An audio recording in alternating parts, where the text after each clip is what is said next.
Hello, this is to say thank you to everybody who's offered their creative input towards the forthcoming Musicians for Autism CD project. Thank you for doing that, and I accept all of your kind offers, and we'll be in touch to organise how we're going to go about doing that. I initially thought about doing 3 songs, but I have to do more now, which is a great thing. So 5's a good number, I reckon. Now, I've got 5 fingers on my hand, and we've also got 5 senses: see, hear, taste, touch, smell. So 5's a good number. So I think we might have to do 5 songs. And thing is, though, all of you, thank you again for offering to participate. There's a brief which I didn't mention to you at the beginning. So this is what happens with communication disorders. It doesn't always filter through the way they should. So this whole project is to raise not just money for people who are out working with children, but to raise awareness, and maybe that's a real understatement, isn't it? But raise awareness for people. Maybe have a think about this kind of thing. How could you help? And when you see a child misbehaving, you instantly think, "Oh, the parent's terrible, isn't it?" It's not bad parenting. It's not bad parenting. That's a real tough one. Something I've not experienced, but I dread to think what that must feel like. If you take a child out with you, and through no fault of your own or the child, they have this real problem in processing what's happening, putting it in order, making sense out of the time scale and the timeline of the events that they're presented with. It doesn't just come on like a ticker tape and go past them like it does with us. You know, you wake up, you have some bacon and eggs, you go to work. So on the ticker tape, you could put the little. It doesn't work like that for autistic people. At least that's my understanding of it. So switch the light on. That's my thank you, lighting department.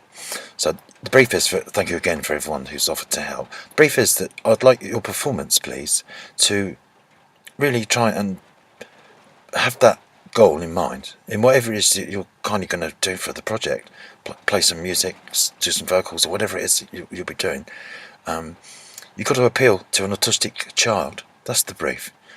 Your performance has to do that, and I'd like each of you to do a short paragraph that I'm going to put on the CD with all your names underneath. It's your short paragraph, why I did this CD and how I went about trying to touch an autistic child with my music. How did I do that? You've only got a paragraph, so you know that's going to be tough in itself. But I think it's a great idea. Just the actual process of doing that, I think that might just add a bit of focus, as if there wasn't enough already to this concept of doing this thing. So there you go. Thank you again. I'm sorry for that poor presentation. Well, anyway. So there we go. That's about it. And thanks again for at least starting the journey on its first step, which is where all journeys start, of course. So thank you for joining on, hopping on the whatever it is we're embarking on, and here we go. And I'll definitely be in touch, and have a think about that. So how are you going to touch? How's whatever it is you're going to do, whether you're going to play some piano? So Matt Little's kindly. Oh, sorry, I wasn't going to mention any names, but I will now. I'll mention that one. So this is to Matt. Thank you, Matt, for offering to do that. So Matt, when you're playing your brilliant piano or strings or whatever else of the myriad of things that you might be doing on the project, think about how you can do it in such a way that it's going to touch an autistic child. How are you going to do that? And give me a 1-paragraph thing of how I went about doing that. Because you're going to have to do a bit of research, maybe, but maybe that's the awareness thing coming in now. Might make us all a bit more aware of what must it be like for an autistic child, and what must it be like for people working with an autistic child, and for an autistic child or somebody with a communication disorder to be able to develop just by the simple fact they're with people who understand the condition. It can really help. Sometimes maybe it costs money, I don't know. Don't understand why that kind of thing isn't just freely available to everybody, but there you go.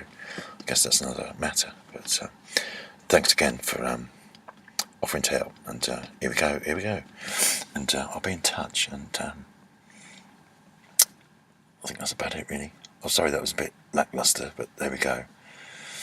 we can get all excited when we're doing the recordings, maybe. So we need to write some songs and have 5 songs that are going to speak to autistic children. How are we going to do that? Well, have a look into it and see what you come up with, and hopefully we'll all come up with something different. And collating all that and conflating all our little inputs together, not just musically but also psychologically, because we've thought about what we're doing and we're all doing it with the same goal, in that perhaps one of those 150 notes that I might play, or that you might play, might touch a child, and just make something happen in their mind. How are we going to do that? I'd love to be able to do that, and think that, I think just the fact that that was part of the mission for the project might be something in itself. Anyway, I look forward to hearing from you, and I'll be in touch. So you can get there first. Thanks for listening. Good night.